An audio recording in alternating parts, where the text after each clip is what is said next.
ప్రపంచంలోనే మొట్టమొదటి కృత్రిమ మేధస్సు మంత్రిని నియమించి చరిత్ర సృష్టించిన అల్బేనియా తాజాగా మరో సంచలనాత్మక నిర్ణయాన్ని ప్రకటించింది. తమ ఏఐ మంత్రి డియోల్లా ప్రస్తుతం గర్భవతి అంటూ అల్బేనియా ప్రధానమంత్రి ఏడీ రామా వెల్లడించారు. త్వరలో ఆమె 83 మంది పిల్లలకు జన్మను ఇవ్వబోతోందని వింత ప్రకటన చేశారు. అలాగే ఈ 83 మంది పిల్లలు సోషలిస్టు పార్టీకి చెందిన ప్రతి పార్లమెంటు సభ్యుడికి ఒకరి చొప్పున అసిస్టెంట్గా పనిచేస్తారని తెలిపారు. అయితే ఈ ఏడాది సెప్టెంబర్లో నియామకమైన ఏఐ ఆధారిత మంత్రిని సాంప్రదాయ అల్బేనియన్ మహిళా దుస్తుల్లో ఉన్న మహిళగా చూపిస్తున్నారు.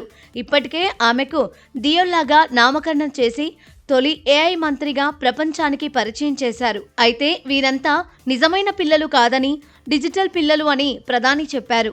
ఈ 83 మందిని సోషలిస్టు పార్టీలోని ఒక్కో పార్లమెంటు సభ్యుడికి ఒక్కో సహాయకుడిగా నియమించబోతున్నట్లు వివరించారు.